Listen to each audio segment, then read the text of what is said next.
Hello friends, welcome to my YouTube channel अलगा Thakur science classes. आज मैं आपके लिए एक और नया वीडियो लेकर हाजिर हूँ। वीडियो का टाइटल है बैलेंसिंग केमिकल इक्वेशंस। इसके पहले के topic already you can see in my previous videos.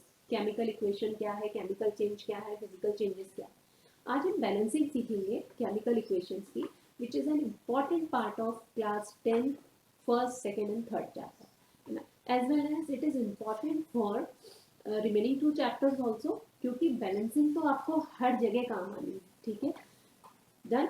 तो अभी आज हम सीखेंगे केमिकल इक्वेशंस को बैलेंस कैसे करते हैं बाय बेसिक मेथड, जो हिट एंड ट्रायल मेथड है। ठीक है, ये कोई टेक्निकल मेथड नहीं है, इसमें कोई टेक्निकलिटी नहीं है, सिर्फ थोड़ा सा आपको अपना ब्रेन का यूज करना है, देन आप बहुत फास्ट फॉरवर्ड हो जाओगे बैलेंसिंग में। ओके, तो सबसे पहले बैलेंसिंग को समझने के लिए आपको रिकॉल करना पड़ेगा। You need to recall law of conservation of मास।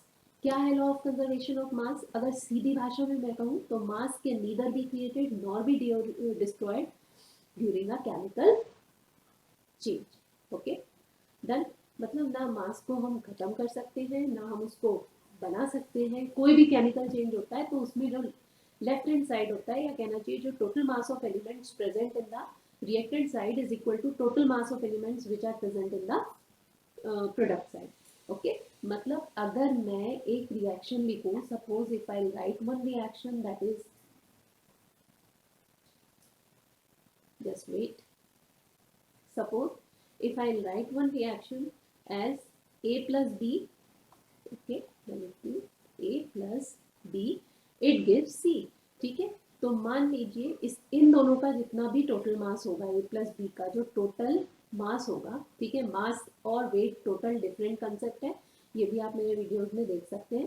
ठीक है, नाउ टोटल जो मास सी का होगा दैट इज इक्वल, मतलब ये जो LHS है it should be equal to RHS in terms of mass of participating elements. Then अब हम इसको समझेंगे कैसे, भाई हम ये इक्वेटिंग करेंगे कैसे। ठीक है, तो इसको भी करने के लिए सबसे पहले तो हमको किसी भी वर्ड इक्वेशन को ट्रांसलेट करना आना चाहिए। वर्ड इक्वेशन को ट्रांसलेट करने के लिए आपका जो स्ट्रॉन्ग पॉइंट रहना चाहिए कि हाउ टू मेक फॉर्मूला, है ना। ये भी आपको मेरे वीडियोस में मिल जाएगा कि फॉर्मूले बनाए कैसे जाते हैं, how to write formulas, chemical formula. ठीक है, तो ये जो केमिकल फॉर्मूले हम बनाते हैं, ये हम कौन सी मेथड से बनाते हैं? We make chemical formulae by criss cross method. Again class 9th में है ये वाला कंसेप्ट। ठीक है, तो आप इसको भी मेरे वीडियो से समझ सकते हैं। It is also very easy topic. इसको समझने के बाद ही हम ट्रांसलेशन में आगे बढ़े तो बहुत अच्छा है, अदरवाइज ट्रांसलेटिंग करते टाइम या ट्रांसलेशन करते time you will face lots of trouble. ठीक है, बेसिकली जिसका ये पार्ट स्ट्रांग रहता है तो उसको दिक्कत नहीं होती है इक्वेशंस को ट्रांसलेट करने में, अदरवाइज बहुत ज़्यादा दिक्कत होती है। फिर वही बात हो जाती है, रटवा रटंतु रटंतु ना बढ़ंतु, यानी रटना है हमें और रटते रहना है और उसके बाद हमें कुछ आना जाना है नहीं, तो हमें इस चीज़ से बचना है। Okay, so let us start. I am having one example on my screen. You can see zinc plus sulfuric acid.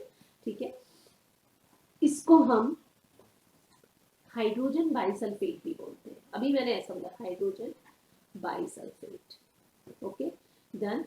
And here we have zinc sulphate and hydrogen. Done.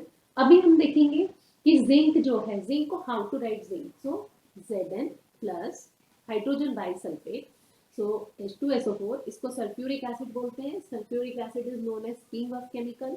ठीक है, ये आप याद रखिए। सल्फ्यूरिक एसिड का formula H2SO4 है। ठीक है, इसकी बाकी डिटेल्स आप मेरे वीडियोस में देख सकते हैं about sulphuric acid. Now it gives, मैंने आपको पहले भी बताया है, आपने एरो लगाना है, अभी तो हम एरो ही लगाते हैं कुछ लोग, और कभी कभी हम देखते हैं वो इक्वल का भी साइन यूज करते हैं, तो ओके, बट हमको सिंगल हेडेड एरो लगाना है towards the product. Zn plus H2SO4 it gives zinc sulfate, ये हमको जिंक सल्फेट मिलता है, एंड देन प्लस हाइड्रोजन। ठीक है, अब ये तो मैंने लिख दिया, basically I have written the translated equation. लेकिन इसमें हमें कोई भी इक्वेशन जब हम लिखते हैं तो we need to specify the physical state of physical state of जो भी मॉलिक्यूल है, जो भी एटम है, जो भी कंपाउंड है, जो भी पार्टिसिपेटिंग स्पीशीज है, उनका फिजिकल स्टेट हमको लिखना बहुत बहुत बहुत जरूरी है. Okay, for example for zinc we write as for H2SO4. अब यहाँ पे H2SO4 डाइल्यूट भी हो सकता है और it may be concentrated. Dilute having more water, concentrated having less water. Okay, now zinc sulphate ये एक्वस रहेगा. ठीक है, then hydrogen is a gas, और कोई भी गैस किसी भी रिएक्शन में जब बनती है ना, whenever we actually any reaction is in any reaction if gas is produce, तो गैस इवॉल्व होती है या बाहर जाती है. तो गैस अगर किसी टेस्ट ट्यूब के बाहर जा रही है, if it is evolving out, तो हमको एक पर्टिकुलर सिंबल से उसको इंडिकेट करना चाहिए, है ना. तो वो इंडिकेशन के लिए we have a symbol and that is up headed arrow. जो अप हेडेड एरो होता है, ये इस तरह का जो एरो होता है, इसका मतलब होता है इवोल्यूशन ऑफ गैस. और ये जो इवोल्यूशन ऑफ गैस है, इसके बारे में हम पहले भी कहाँ पढ़ा हमने कि जब कोई भी केमिकल चेंज होता है, तो this is one of the observation, है ना, of any chemical change. Done.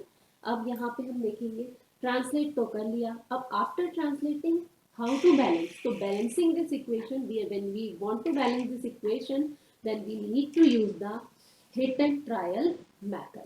Okay, we will use hit and trial method. तो सबसे पहले hit and trial method, या हम इसको लिखने के लिए क्या कर लेंगे, टेबल फॉर्म बना लेंगे. we will create a table and in that table, किस तरह से टेबल बनाना है वो यहाँ देखिए. हमने एक कॉलम में एलिमेंट लिखा है, दूसरे कॉलम में मैंने लिखा number of atoms in LHS, particular type के एलिमेंट के, number of atoms in RHS. अब यहाँ पे कौन कौन से एटम थे वो देख लेंगे हम. जिंक था, वी हैड जिंक, है ना. वी हैव हाइड्रोजन, सल्फर भी है, ऑक्सीजन भी, है ना, क्योंकि रिएक्शन आपकी थी Zn plus H2SO4, it gives ZnSO4 plus H2. Done. तो यहाँ पे हमने जिंक लिखा, तो हमें अब देखना है कि उस साइड जिंक कितने हैं और इस साइड जिंक कितने हैं. उस साइड हाइड्रोजन कितना है लेफ्ट हैंड में, राइट हैंड में कितना, ये हम लिखते जाएंगे और फिर हम काउंटर बैलेंसिंग करते जाएंगे. ठीक है, बहुत इजी है, ध्यान से देखिए. जिंक यहाँ पे एक बार है, यहाँ भी एक बार है. It means it is balanced, it means it is balanced, है ना. देख लेते हैं इसको, यहाँ मतलब ये करेक्ट है, बैलेंसिंग है. अब दूसरी कंडीशन में हम फिर जाएंगे, इसमें दूसरे आइटम में जाएंगे. यहाँ पे हाइड्रोजन जो है it is 2 times, it is 2 times, मतलब ये भी बैलेंस है.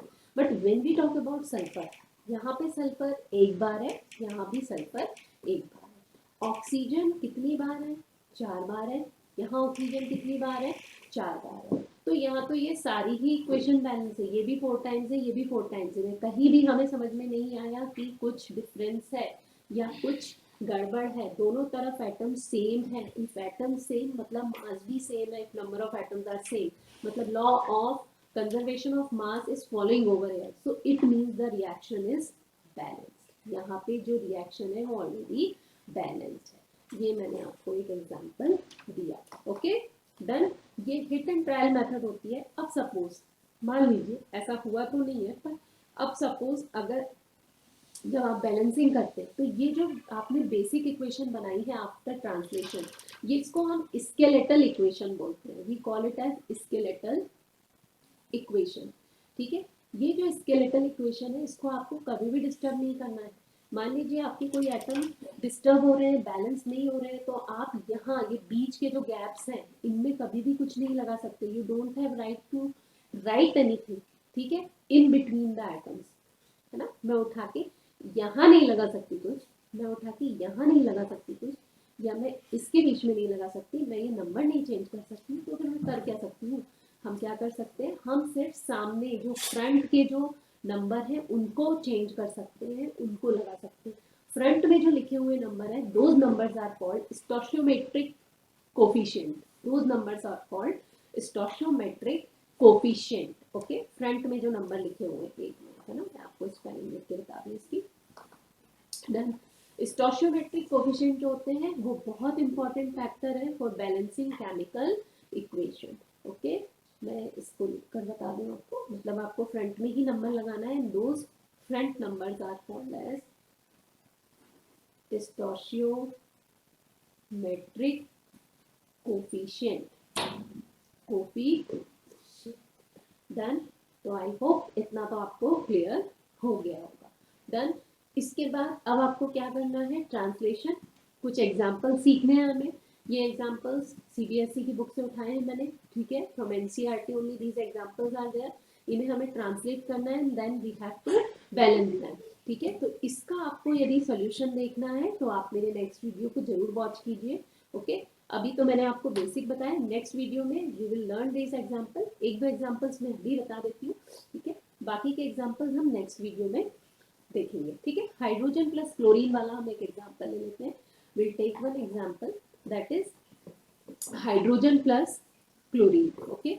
नाउ हाइड्रोजन को हम H2 लिखते हैं, क्लोरीन को हम Cl2 लिखते हैं, because these are gases. Diatomic होती है, ये नॉन मेटल है, ठीक है। डायटोमिक मतलब इनके एग्जिस्टेंस के लिए दो मॉलिक्यूल सॉरी दो एटम एक साथ रहेंगे तभी ये एग्जिस्ट कर पाएंगे, अदरवाइज ये मोनो एटॉमिक नहीं है। ये भी आप 9th क्लास के वीडियो में देख सकते हैं, you can understand in better way, ठीक है। Hydrogen plus chlorine it gives HCl। अब ये जो हाइड्रोजन है ये यहाँ तो 2 बार है LHS में, लेकिन यहाँ पे 1 बार है। I am talking about hydrogen, तो हम इसको 2 बार कैसे कर सकते हैं, मल्टीप्लाइड बाय 2। मतलब मुझे सामने यहाँ पे एक नंबर लिखना पड़ेगा, और वो जो नंबर मैं लिखने वाली हूँ that number should be written in front only. आप यहाँ नहीं लिखोगे, ठीक है, you have to write 2 here. तो 2 HCl मतलब यहाँ पे 2 हाइड्रोजन, यहाँ पे 2 हाइड्रोजन। अब इसी तरह से क्लोरीन की बात करते हैं, तो क्लोरीन यहाँ पे 2 है और यहाँ पे ऑलरेडी 2 हो गई है। जैसे ही मैंने हाइड्रोजन के सामने 2 लगाया, chlorine is already balance, chlorine already balance हो गई है, ठीक है। तो ये एक एग्जांपल था जो हमें ये समझाता है how to use numbers to balance the chemical equation, है ना। If you want to understand with more examples, to keep watching my channel. In many of my videos I have explained it. Thank you. Have a nice day.